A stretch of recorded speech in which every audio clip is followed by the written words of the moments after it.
Na anak po ni Senatorable Dante Marcoleta, ang tinaguriang pambansang simangot, na lalo naman ngayon ay talagang sumisimangot dahil sa mga nangyayari ngayon.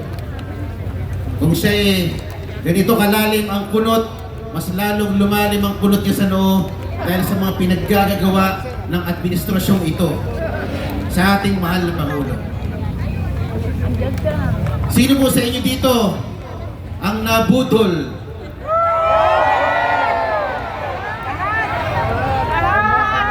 Malamang karamihan sa inyo dito ay nabudol noong 2022. Nung nagkaroon ng BBM Sara Tandem Unity. Akala natin si BBM will redeem their name because for 37 years ay sinira ng kanilang mga kalaban sa politika. Sabi nila, never again. 37 years silang sinisira ng mga kalaban. So, sa ating paniniwala, siguro naman pagbubutihin ni Pangulong Bongbong ang kanyang pamumuno. 2022, lumipas ang 6 na taon. Nag-aantay ako. 2023, nakanganga pa rin ang mamamayang Pilipino. Ano na, President Bongbong? Nag-isip ako, baka naman naghahanda pa. Baka naman naghahanda pa ng kanyang pinakal matindi na launch at paglilinis ng kanyang pangalan. 2024 at ngayon 2025 na. Ano nangyari sa bansa natin?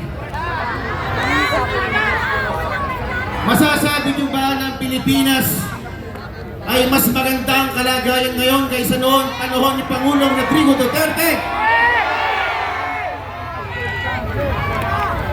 Sa huling survey po, 61% ng mga Pilipino inaamin nila na sila po ay mas mahirap ngayon kaysa noon. Tatanungin ko kayo, mga kababayang Pilipino, kaya niyo pa bang tumagal ng 3 taon? Kaya niyo pa ba ng 3 taon na panibagong paghihirap?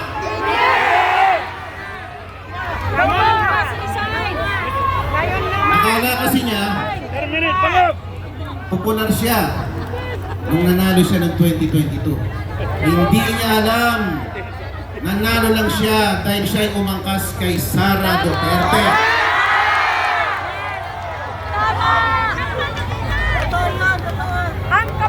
Hinihintay natin ano bang gagawin niya sa bagong Pilipinas.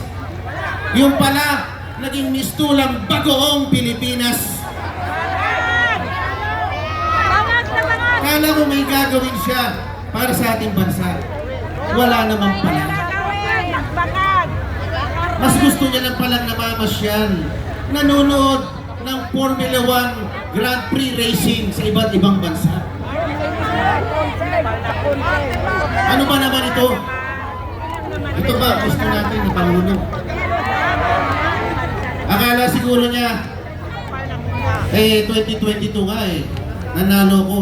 37 years lang sinira ang pangalan ko, nanalo pa rin ako. Dadaanin ko lang ito sa magandang marketing at social media. Makakabalik na naman ako. Tama ba yun? Papayag ba tayo mga Pilipino? Madadaan pa sa social media pag nagugutom na ang mga Pilipino? Hindi siguro. Matalino ang mga Pilipino.